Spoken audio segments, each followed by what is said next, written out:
नमस्कार, मैं विवेक शर्मा उन्नयन संकल्प साहित्यिक चैनल में आपका हार्दिक स्वागत करता हूं। मित्रों, आज हमारे बीच मौजूद हैं एक राष्ट्रीय ख्याति प्राप्त विद्वान डॉक्टर आदर्श कुमार जी। आपको बता दें कि डॉक्टर आदर्श कुमार भारतीय संविधान विशेषज्ञ के रूप में एक राष्ट्रीय पहचान रखते हैं। आप लोक प्रशासन के क्षेत्र में भी नियमित अपनी सेवाएं देते रहे हैं और आपके अनेकानेक छात्र राष्ट्रीय अंतर्राष्ट्रीय स्तर पर बतौर प्रशासनिक अधिकारी देश को अपनी सेवाएं समर्पित कर रहे हैं। तो मित्रों, आज के जो मुख्य विषय है वैश्विक महामारी कोरोना और विश्व राजनीति के बदलते समीकरण विषय पर सीधा मुखातिब होते हैं मुख्य वक्ता डॉक्टर आदर्श कुमार जी से। नमस्कार सर। नमस्कार विवेक जी, आपका बहुत बहुत आभार और आप सभी का बहुत बहुत आभार, आप सभी का अभिनंदन। और इस चैनल को शुरू करने के लिए आप सभी साधुवाद के पात्र हैं। ज्ञान का जितना अधिक प्रसार हो, यह हम सभी के लिए उतना ही सुविधाजनक है और उतना ही अच्छा है। तो हम फिर मुख्य विषय पर आते हैं, अपने चर्चा शुरू करते हैं। पोस्ट कोरोना एरा की बात हो रही है कि कोरोना के बाद वैश्विक राजनीति का स्वरूप कैसा होगा। यह विषय बहुत ही चुनौतियों और संभावनाओं से भरा है, क्योंकि विश्व राजनीति का स्वरूप क्या होगा इसका पूर्वानुमान किया जा सकता है, किंतु सटीक पूर्वानुमान करना संभव प्रायः नहीं होता। लेकिन फिर भी जो वर्तमान प्रवृत्तियां हैं, उन वर्तमान प्रवृत्तियों को ध्यान में रखते हुए पूर्वानुमान अवश्य किया जा सकता है। और अगर व्यावहारिक धरातल पर यह पूर्वानुमान किया जाए तो वह व्यावहारिकता के प्रायः निकट ही होता है।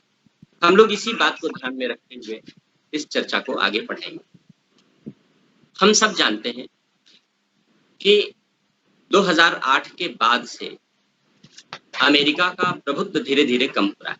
हम बहुत ज्यादा आपको पीछे नहीं ले जाना चाहते पर्दे के पीछे, क्योंकि बैकग्राउंड की कहानियां आप सब जानते होंगे। अब तक विश्व राजनीति में अमेरिका का वर्चस्व रहा है, अमेरिका का परचम रहा है। और अगर मैं ये कहूं कि अमेरिकी राजनीति वैश्विक राजनीति में अमेरिका नेतृत्व करता रहा है, तो यह अतिशयोक्ति नहीं होगी। शीत युद्ध के काल के बाद उसका एकाधिकार हो गया वैश्विक राजनीति में। विश्व के दूसरे देशों के साथ संबंधों को प्रभावित करने में, अंतर्राष्ट्रीय संस्थाओं की भूमिका को प्रभावित करने में अमेरिका की महत्वपूर्ण भूमिका रही। लेकिन 2008 के बाद इस भूमिका में गिरावट के लक्षण दिखाई देने लगे। क्या हुआ 2008 में? आप सब जानते हैं, 2008 से मंदी का दौर शुरू हुआ अमेरिका में। लेहमान ब्रदर्स, जो अमेरिका का इन्वेस्टमेंट का चौथा सबसे बड़ा बैंक था, कोलैप्स हो गया और यहीं से अमेरिका मंदी का शिकार हो गया और धीरे धीरे पूरे विश्व में वह आर्थिक मंदी के लक्षण दिखाई देने लगे। हालांकि अगर सबसे कम कोई प्रभावित रहा तो वो हम थे, यानी भारत देश। लेकिन समूचा विश्व प्रभावित था। शुरुआत हुई अमेरिका से, लेकिन इसका एक दूसरा प्रभाव ये हुआ कि जो अमेरिका का वर्चस्व था, क्योंकि इस वर्चस्व दो शक्तियों से प्रायः तय होता है, एक सैन्य शक्ति और दूसरा आर्थिक शक्ति। लेकिन चूंकि मंदी का शिकार हुआ अमेरिका, शुरुआत हुई अमेरिका से, इसलिए अमेरिका को जो वर्चस्व था वो धीरे धीरे कमजोर होने लगा। और जैसे जैसे अमेरिका का वर्चस्व कमजोर होने लगा, अमेरिका स्वयं आंतरिक द्वंद का शिकार हो गया। और इसी आंतरिक द्वंद से निकली जो अमेरिकी राजनीति थी, वो अमेरिकी फर्स्ट की राजनीति, जिसे आप सब जानते हैं कि डोनाल्ड ट्रंप ने अमेरिकी फर्स्ट की राजनीति के आधार पर चुनाव लड़ा। क्योंकि अमेरिका को अब वैश्विक राजनीति में अपना वर्चस्व बनाए रखने के लिए स्वयं को मजबूती से स्थापित करना जरूरी है। जिस मुकाम पर अमेरिका पहुंच चुका था, उस मुकाम को बनाए रखने के लिए अमेरिका को प्रयास करना बहुत आवश्यक था। लेकिन अमेरिका इन्हीं दुविधाओं से ग्रसित था, इन्हीं द्वंद के बीच चल रहा था और इसी द्वंद के बीच इस कोरोना महामारी का संकट शुरू हो गया। इस कोरोना महामारी के बाद सब कुछ बदलेगा। सामाजिक परिवेश बदल रहा है, आर्थिक परिवेश बदल रहा है, राजनीतिक परिवेश बदल रहा है, प्रशासनिक परिवेश बदल रहा है, कानूनी परिवेश बदल रहा है, संपूर्ण परिवेश बदल रहा है। सबसे ज्यादा जो प्रभाव है वो आर्थिक और राजनीतिक परिवेश पर पड़ेगा। हम लोग यहाँ पर राजनीतिक परिवेश की चर्चा करेंगे कि किस तरीके से राजनीतिक परिवेश परिवर्तित हो रहा है। ये तो तय हो गया कि अमेरिका का वर्चस्व कमजोर हो रहा है। लेकिन अब अगर अमेरिका का वर्चस्व कमजोर हो रहा है तो वैश्विक नेतृत्व में एक रिक्त स्थान हो रहा है, एक स्थान रिक्त हो रहा है, और उस स्थान को पूरा करने के लिए, उस रिक्त स्थान की पूर्ति के लिए किसी न किसी को हिस्सेदारी निभानी पड़ेगी। और वह हिस्सेदारी किसकी होगी, इस बारे में लोगों की अलग अलग राय रही। लेकिन एक सर्वमान्य मत यह उभरा, कोरोना के पहले से ही एक सर्वमान्य मत यह उभर रहा था कि आगे आने वाले दशकों में विश्व का नेतृत्व एशियाई राष्ट्र करेंगे। एशियाई राष्ट्र, अब एशियाई राष्ट्र करेंगे तो कौन सा राष्ट्र हो सकता है जो विश्व का नेतृत्व करे? तो सबकी सुइयां केवल दो देशों की ओर जाती है, एक है चीन और दूसरा है भारत। इसलिए हम लोग इन दो देशों की संभावनाओं पर यहाँ पर विचार करें।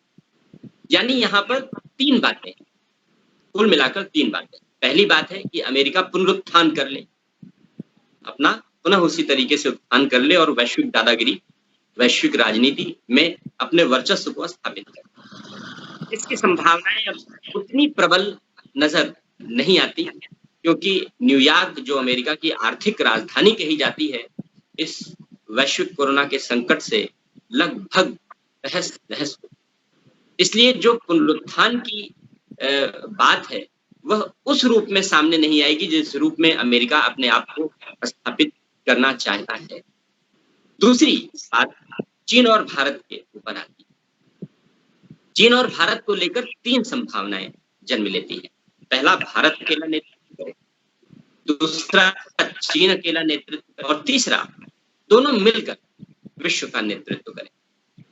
अब इन तीनों संभावनाओं पर हम अलग अलग विचार करेंगे। सबसे पहले उस संभावना पर विचार करते हैं जो सबसे अच्छी है लेकिन संभव नहीं, और वो संभावना है कि भारत और चीन दोनों मिलकर विश्व का नेतृत्व करें, क्योंकि वह एशिया को समूचे विश्व में वर्चस्व के रूप में स्थापित करने में सहायक है। लेकिन इस बात की संभावनाएं बहुत क्षीण है, क्योंकि चीन और भारत के बीच तल्खी अक्सर विभिन्न मुद्दों पर देखी जाती है। ऐसा नहीं है कि भारत और चीन के बीच अच्छे संबंध स्थापित नहीं हो सकते और दोनों मिलकर नेतृत्व नहीं कर सकते, लेकिन चीन की महत्वाकांक्षा इसमें बाधा बनती है। पहली बात, शासन चलाने के लिए चीन और भारत की मान्यताएं परस्पर विपरीत है। भारत लोकतांत्रिक मान्यताओं का पक्षधर है और चीन लोकतांत्रिक मान्यताओं के विपरीत तानाशाही मान्यताओं का पक्षधर है। हम मानवाधिकारों के पक्षधर हैं, हम मानवाधिकारों को सपोर्ट करते हैं, और चीन मानवाधिकारों का दमन करता है। तो भारत और चीन के शासन की और राजनीति की जो मान्यताएं हैं वे परस्पर विपरीत हैं, और यही कारण है कि इसकी संभावना कम नजर आती है। बाकी जो सीमा विवाद हैं और दोनों के बीच की तल्खी है, वे मैं मानता हूं कि वे द्वितीयक विषय, मैं उनको प्राथमिक नहीं मानता। मैं प्राथमिक विषय मानता हूं दोनों के शासन की और दोनों के राजनीति की प्रकृति को। तो फिलहाल ये संभावना, अब दो संभावनाएं। पहली संभावना भारत और दूसरी संभावना चीन। हम उस संभावना की बात करते हैं जो नहीं होनी चाहिए, इसके बाद उस संभावना की बात करेंगे जो होनी चाहिए। तो सबसे पहले उस संभावना की बात कर लेते हैं जो वास्तव में होनी नहीं चाहिए लेकिन जिसकी संभावना प्रबल दिखाई पड़ रही है, और वह है चीन। अमेरिका के द्वारा जो रिक्त स्थान निर्मित हो रहा है, उस रिक्त स्थान की पूर्ति के लिए चीन महत्वाकांक्षी तरीके से अपनी रणनीति को आगे बढ़ा रहा है। चीन की महत्वाकांक्षा है कि वह विश्व राजनीति का नेतृत्व करे, और उसने संकेत देने प्रारंभ करे। सुरक्षा परिषद में चीन जिस तरीके से अपनी मनमानी भूमिका निभाता है वह किसी से छुपा हुआ तथ्य नहीं। इसके अलावा वर्तमान समय WHO, वर्ल्ड हेल्थ ऑर्गेनाइजेशन, जिस तरीके से अमेरिका के गुट से अलग होकर चीन के गुट में जा बैठा है। पहले अमेरिका का वैश्विक राजनीति में प्रभुत्व था, इसलिए जितनी वैश्विक संस्थाएं थी, चाहे संयुक्त राष्ट्र संघ हो, चाहे विश्व बैंक हो, चाहे IMF हो, चाहे WHO हो, इन सब पर अमेरिकी प्रभुत्व दिखलाई पड़ता था, अमेरिकी छाप दिखलाई पड़ती। लेकिन यह एक नया ट्रेंड है। हालांकि इसके पीछे की कहानी कुछ और है, मैं उसमें गहराई में नहीं जाना चाहता। लेकिन यह ट्रेंड तो है कि अब वर्ल्ड हेल्थ ऑर्गेनाइजेशन जैसी अंतरराष्ट्रीय संस्था, जिसने भारत में पोलियो उन्मूलन जैसे महत्वपूर्ण कार्यक्रम चलाए, आज भारत पोलियो मुक्त है, तो हम इसका श्रेय विश्व बैंक को। आज श्रीलंका जैसा देश जो चारों ओर समंदर से घिरा हुआ है, अगर आज श्रीलंका मलेरिया से मुक्त है, मलेरिया जैसी बीमारियों से मुक्त है, मच्छर जनित बीमारियों से मुक्त है, तो इसका श्रेय वर्ल्ड हेल्थ ऑर्गेनाइजेशन को दिया जाएगा और साथ ही साथ विश्व बैंक को दिया जाएगा, जिसने फंडिंग की, वर्ल्ड हेल्थ ऑर्गेनाइजेशन को दिया जाएगा जिसने स्ट्रेटजी तैयार की। तो ऐसी दशा में ये अंतरराष्ट्रीय संस्थाएं जो समूचे विश्व में एक वसुधैव कुटुंबकम की भावना के आधार पर कार्य कर रही थी, थोड़े बहुत आलोचनाएं उनकी भी होती हैं, मैं उधर नहीं जाऊंगा, लेकिन फिर भी सभी देशों के लिए वे गरीबी, बीमारी, महामारी, अशिक्षा, बेकारी जैसी समस्याओं से लड़ने में जहां एक दूसरे देशों की मदद कर रही हैं, एक दूसरे देशों के बीच सहयोग और सामंजस्य स्थापित कर रही हैं, फंडिंग कर रही हैं, स्ट्रेटजीज बना रही हैं, ऐसे सकारात्मक परिवेश में WHO की वर्तमान भूमिका जो चीन के इशारे पर चल रही है, वह निसंदेह बहुत ही चिंताजनक, बहुत ही चिंताजनक। स्वाभाविक सी बात है कि समूचा विश्व आज WHO के खिलाफ लामबंद हो रहा है। भविष्य में देखते हैं उसके क्या परिणाम निकलते हैं, लेकिन फिलहाल WHO का केवल और केवल चीन के प्रति इस प्रकार झुकाव प्रदर्शित करना, कोरोना कोविड-19 बीमारी के बारे में सही जानकारियों का समय पर प्रकाशित न करना, विश्व में सभी देशों को इससे बचने के लिए सही रणनीति और उपाय बताने से बचना, ये WHO की ऐसी प्रवृत्तियां हैं जो पोलियो उन्मूलन और मलेरिया उन्मूलन जैसे जो कार्यक्रम हमने बताए, उनके उन परिणामों पर पानी फेर देती।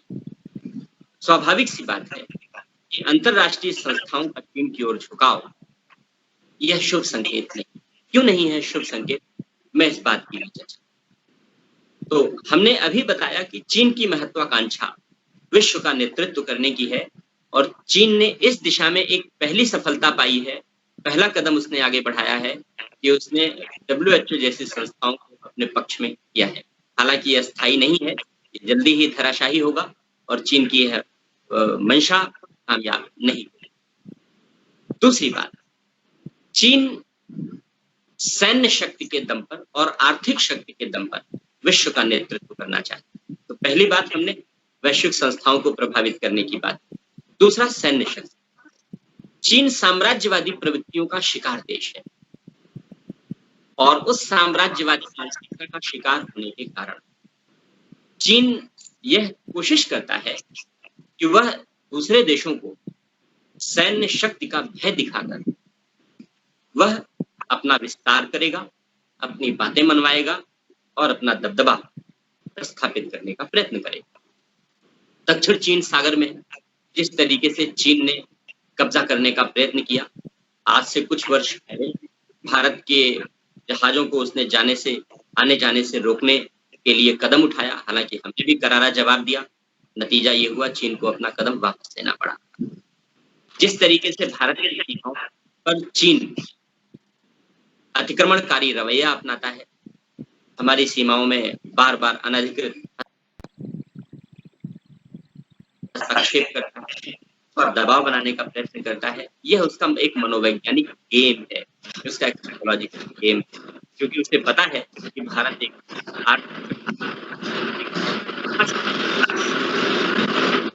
विकसित देश है। इसलिए चीन मनोवैज्ञानिक खेल खेल रहा है भारत के खिलाफ और इस मनोवैज्ञानिक खेल के साथ वह भारत के दबदबे को, भारत के बढ़ते हुए प्रभाव को कमजोर करना चाहता है और इस कमजोरी के लिए उसने पहली बात सीमाओं का सहारा लिया है। हालांकि वह भूल जाता है कि अब भारत 1962 का भारत नहीं, अब भारत बहुत मजबूत है। निसंदेह सैनिकों की संख्या कम होगी, निसंदेह हथियारों की कुछ संख्या कम होगी, लेकिन युद्ध, चीन को यह समझना चाहिए कि युद्ध हथियारों के बल पर और सैनिकों के बल पर नहीं जीता जाता। युद्ध जीता जाता है तो मनोबल के बल पर जीता जाता है। नेपोलियन कहता था नेपोलियन कहता था कि युद्ध जीतने में 75% योगदान, 75% योगदान मनोबल का होता है, मनोबल का होता है। और हमारे सैनिकों ने ये सिद्ध करके दिखाया। 1965 का युद्ध हो, 1971 का युद्ध हो, अमेरिका के पैटर्न टैंकों और अमेरिका के द्वारा दिए गए हथियारों को हमने नेस्तनाबूद कर दिया, खत्म नहीं किया, नेस्तनाबूद कर दिया, पर खच्चे उड़ा दिए हमने अमेरिका के द्वारा दिए हुए हथियारों के उस समय। ये हमारे मनोबल का फर्क। हमारी राइफलों से हमने तोपें उड़ाई, जो सुनने में बिल्कुल आदर्शवाद की बातें लगती, लेकिन हमारे वीर अब्दुल हमीद ने ऐसा करके दिखाया। तो हमारे सैनिकों ने ये दिखाया है कि युद्ध मनोबल के बल पर लड़ा जाता है। कारगिल जैसी विषम परिस्थितियों में हमने युद्ध जीता।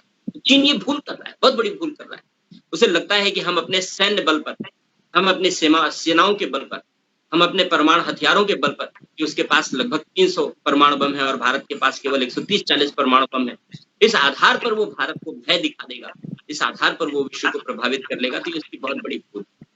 भारतीय सैनिकों का मनोबल विश्व के सभी देशों के सैनिकों से सबसे अच्छा होता है।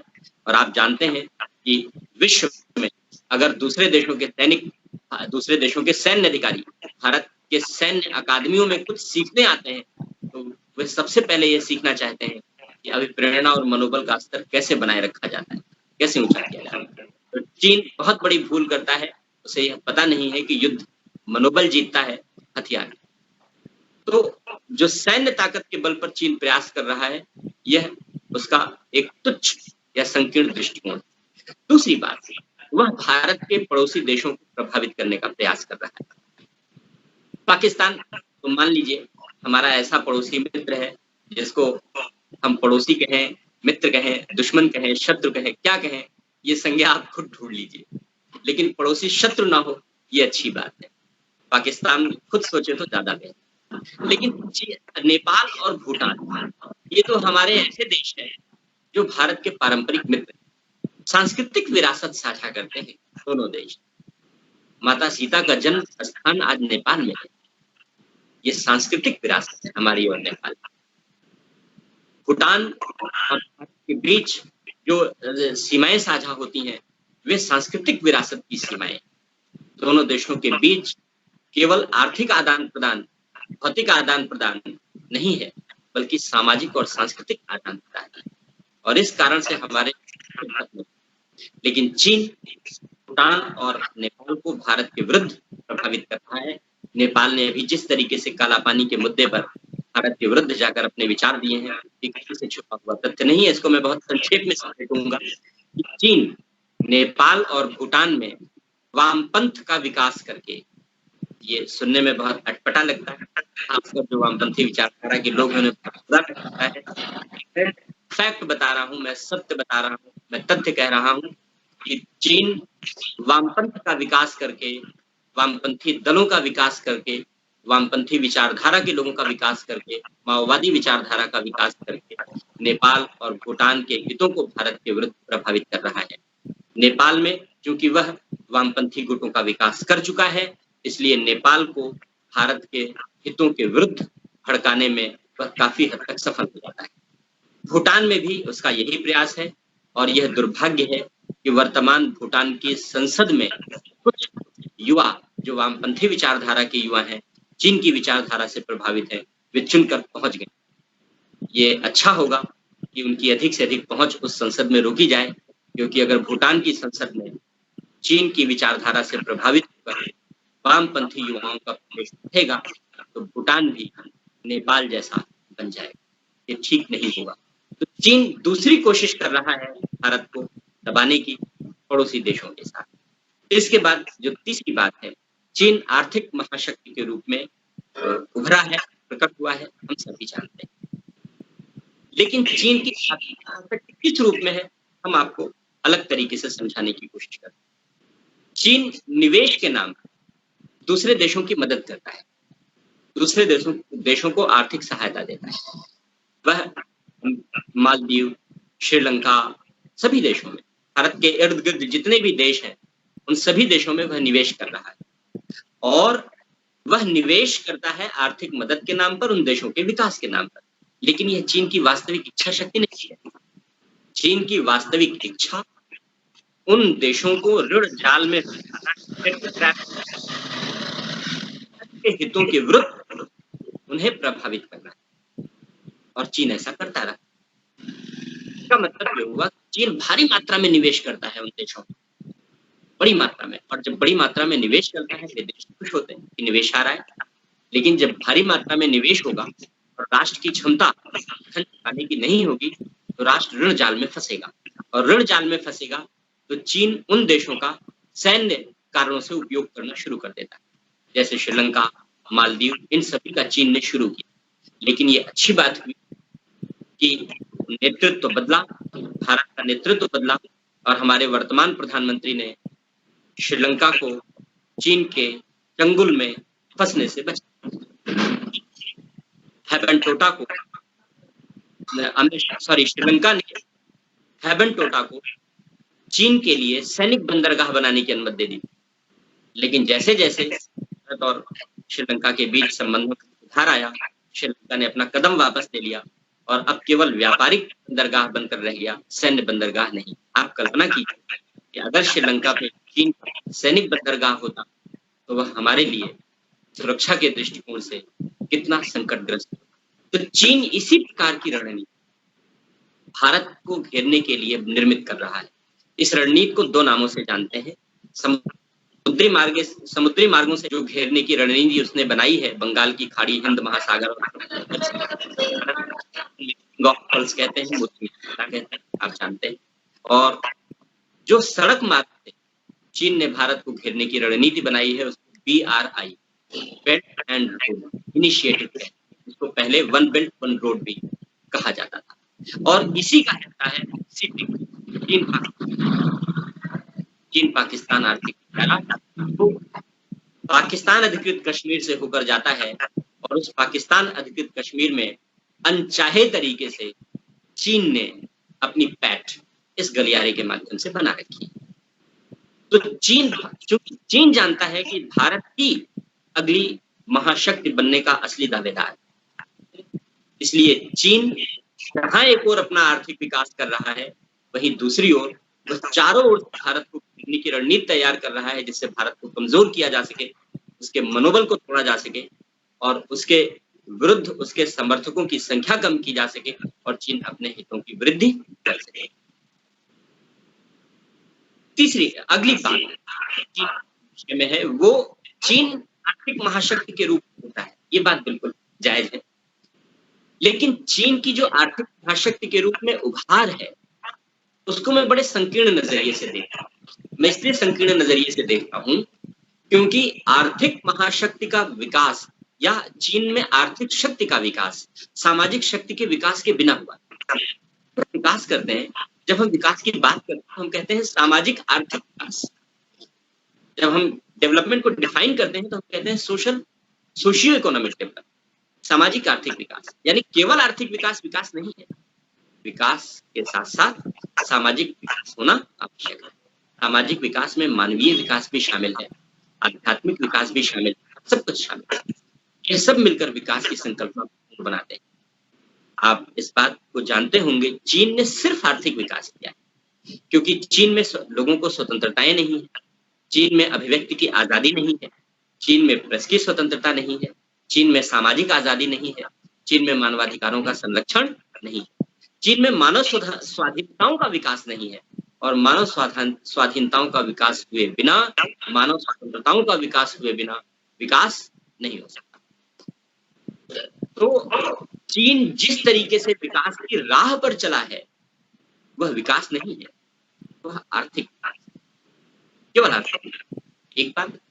दूसरी बात, आर्थिक विकास का यह मॉडल बहुत दिनों तक अस्थायी रहने वाला नहीं है अस्थायी रहने, क्योंकि सामाजिक विकास के बिना आर्थिक विकास में स्थिरता नहीं आती। एक बात। दूसरी बात, व्यावहारिक धरातल पर अस्थायी रहने वाला क्यों नहीं है? व्यावहारिक धरातल पर रहने वाला क्यों इसलिए नहीं है क्योंकि आर्थिक विकास केवल और केवल डिमांड और सप्लाई पर डिपेंड करता है। चीन ने केवल और केवल डिमांड और सप्लाई पर ध्यान दिया। दूसरे देशों को क्या चाहिए, उसने भारी भरकम मात्रा में सामान बनाए और उन देशों पर थोप दिए। हर देश चीन के वेयर हाउस बनकर रहे हैं, हर देश चीनी सामानों के भंडार गृह बनकर रहे। स्वाभाविक सी बात है, यह भंडार गृह वाली राजनीति, ये वेयर हाउस वाली पॉलिटिक्स बहुत दिनों तक चलने वाली नहीं है।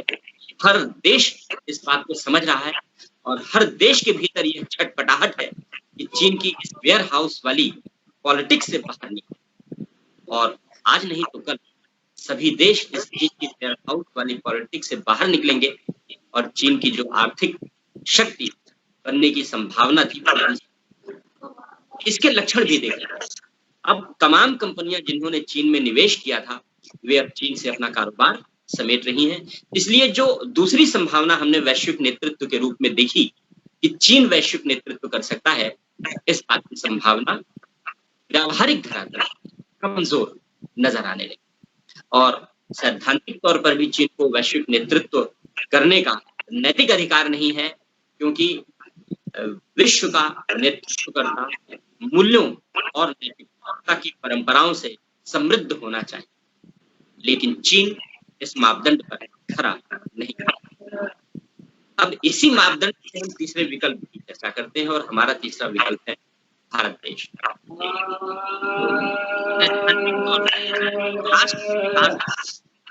राष्ट्र को और विश्व के विकास के लिए राष्ट्र को नैतिकता और मूल्यों से समृद्ध करना आवश्यक है। भारत इस कॉन्सेप्ट, इस मापदंड पर पूरा खरा उतरता है। भारतीय संस्कृति धार्मिकता से नहीं, आध्यात्मिकता से उत्पन्न है। भारतीय संस्कृति मूल्यों की समृद्ध विरासत की परिचायक है। भारतीय संस्कृति योग, नैतिकता जैसे भौतिक और मनोवैज्ञानिक गुणों से संपूर्ण है, संपृक्त है, और इस प्रकार सैद्धांतिक तौर पर भारत विश्व का गुरु बनने और विश्व का नेतृत्व करने का सबसे बड़ा हकदार, सबसे बड़ा अधिकार। लेकिन व्यावहारिक धरातल पर क्या ये संभव है? हम लोग अब इस बात की चर्चा करते हैं। व्यावहारिक धरातल पर जो प्रवृत्तियां उभरी हैं, उन प्रवृत्तियों में अब अगर किसी की ओर विश्व आशा भरी नजरों से देख रहा है तो वह भारत है। इसलिए भारत को चाहिए कि वह आगे बढ़कर विश्व को नेतृत्व प्रदान करने की दिशा में कदम उठाए, और निसंदेह भारत इस दिशा में आगे बढ़ रहा है। इसको हम कई उदाहरणों पर समझ सकते हैं।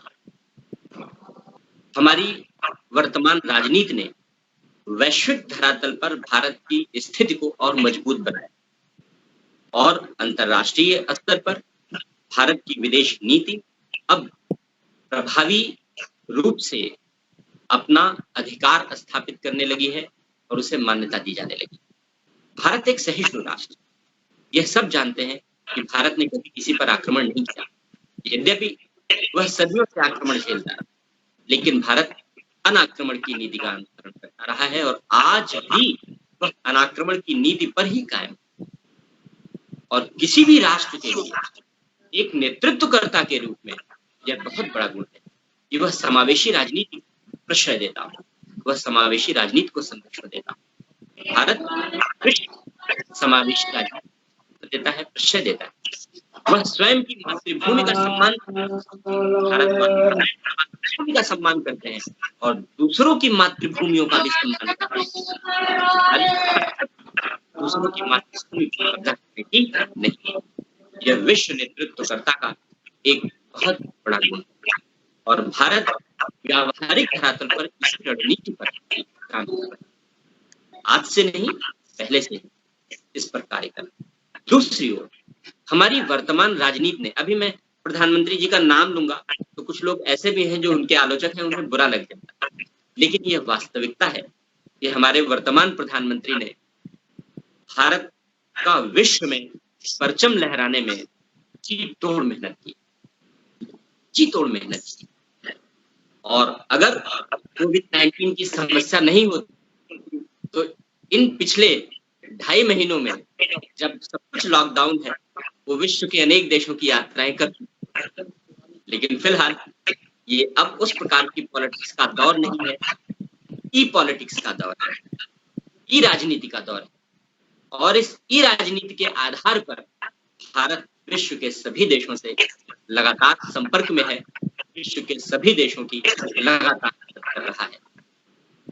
जब मलेरिया से निपटने वाली दवा दूसरे देशों में पहुंचाने की बात हुई, तो भारत एक विश्व गुरु के रूप में सामने आया। उसने कहा विश्व के किसी भी देश को चिंता करने की आवश्यकता नहीं है, भारत के अपने हित प्राथमिक हैं, भारत अपने हितों को प्राथमिकता देगा, लेकिन इन हितों के साथ साथ वह विश्व के अन्य देशों को भी जितनी मात्रा में मलेरिया से निपटने की दवाओं की आवश्यकता होगी, तो कोविड-19 के लिए भी सहायक अभी सिद्ध हो रही है, उनकी सप्लाई करने में किंचित मात्र संकोच नहीं करेगा। और यही कारण है कि ब्राजील के राष्ट्रपति ने भारत के प्रधानमंत्री को हनुमान की संज्ञा दे डाली कि उन्होंने हमें संजीवनी दी। तो ऐसी दशा में जिस तरीके से भारत की राजनीति वर्तमान समय में विश्व की राजनीति अपने प्रभावी तरीके से कदम उठाने शुरू किए हैं, केवल और केवल भारत के हितों पर नहीं, विश्व के विश्व में मदद है, भारत को विश्व नेतृत्व प्रदान करने का अवसर प्रदान करता है। दूसरी बात, जो अंतरराष्ट्रीय संस्थाएं, विश्व बैंक हो, IMF हो, संयुक्त राष्ट्र संघ हो, WHO हो, इन सभी अंतरराष्ट्रीय संस्थाओं में भारत का स्तर, भारत के नेतृत्व का स्तर पहले से अधिक बढ़ा है। अब भारत के द्वारा कही जाने वाली बात का वजन बढ़ा है। आज शायद ही विश्व का कोई ऐसा संगठन हो जिसमें भारत की पहुंच ना हो। यहाँ तक कि जो इस्लामिक देशों का संघ है, का सदस्य भारत नहीं है, क्योंकि भारत पंथ निरपेक्ष राष्ट्र है। जो इस्लामिक देशों का संघ है, इस्लामिक देशों का वह संघ अपने पाकिस्तान जैसे पुराने मित्र को छोड़कर भारत को साथ लेकर चलता है। और जब पाकिस्तान इस्लामिक राष्ट्रों के संघ में भारत का विरोध करता है, तो इस्लामिक राष्ट्रों का संघ पाकिस्तान को ठुकरा देता है और वह कहता है ठीक है, तुम्हें नहीं आना मत आओ, लेकिन भारत तो रहेगा, भारत की भागीदारी तो रहेगी। ये संकेत है, ये प्रतीक है कि ऐसे राष्ट्र जो कभी भारत को अपने हितों का पोषक नहीं मानते थे, उन राष्ट्रों का संघ और वे राष्ट्र अब भारत को, भारत के नेतृत्व को स्वीकार कर रहे हैं।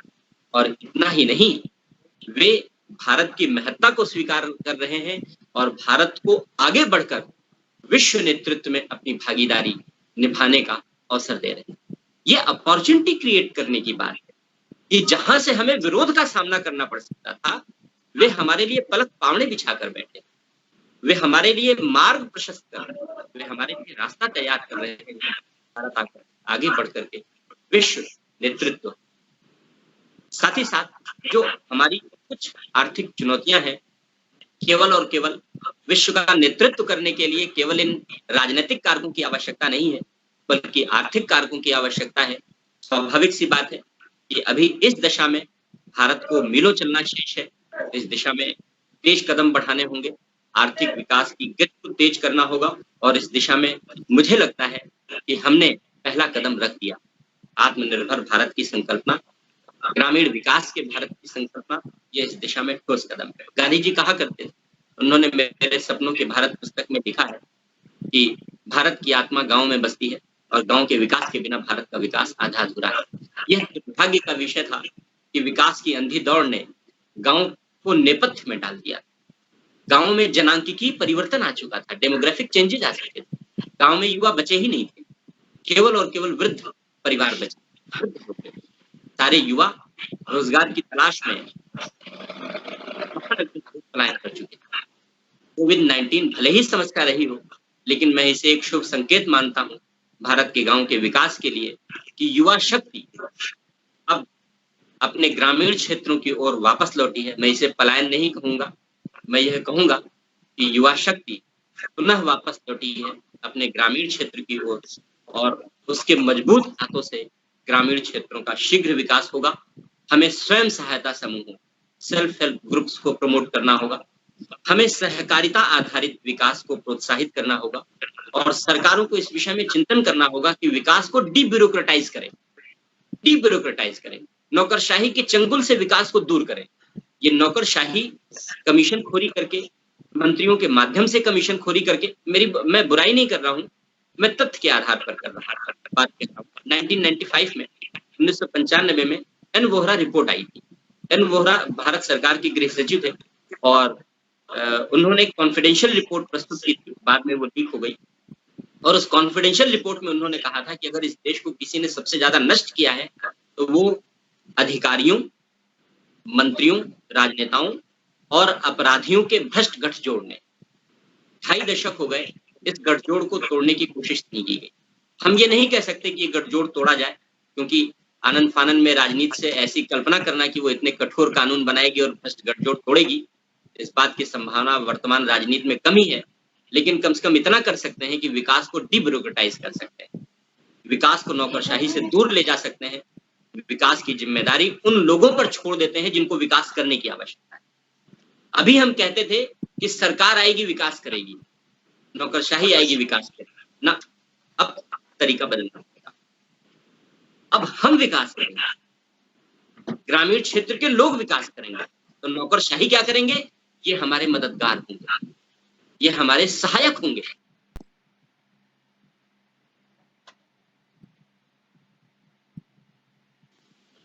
और इनकी मदद और इनकी सहायता ज्यादा से ज्यादा पारदर्शी और जवाबदेह हो, यह सुनिश्चित करना पड़ेगा।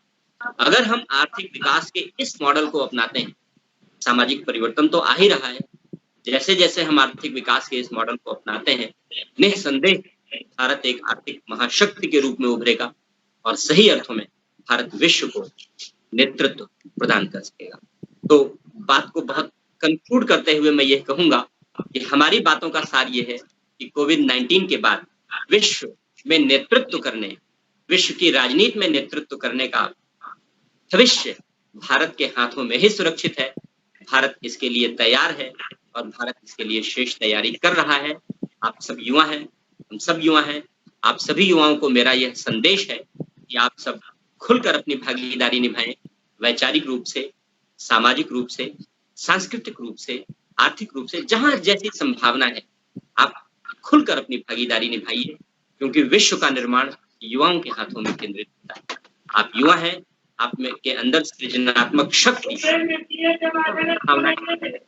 आत्मक शक्ति के द्वार खोलिए, कमल की तरीके से विकसित होने का मौका दीजिए और आसमान की तरीके से विश्व की राजनीति पर छा जाइए।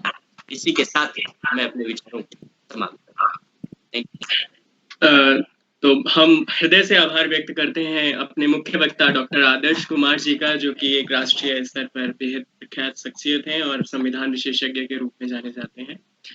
मैं आशा करता हूं सर कि आने वाले समय में भी आप हमें इस प्रकार से समय देते रहेंगे। अपनी व्यस्तताओं के बावजूद आज आपने हमें इतना अमूल्य समय प्रदान किया, इसके लिए हम आपका हृदय से आभार व्यक्त करते हैं और तहे दिल से शुक्रिया, अभिनंदन करते हैं। तो मित्रों, उन्नयन संकल्प साहित्यिक चैनल से जुड़े रहने के लिए इसे लाइक और सब्सक्राइब करना ना भूलें और ये चर्चा परिचर्चा का यह दौर निरंतर जारी रहेगा। एक विनम्र धन्यवाद के साथ हम इस चर्चा को साहित्यिक विषयों पर चर्चा परिचर्चा का यह दौर निरंतर जारी रहेगा। तब तक के लिए धन्यवाद।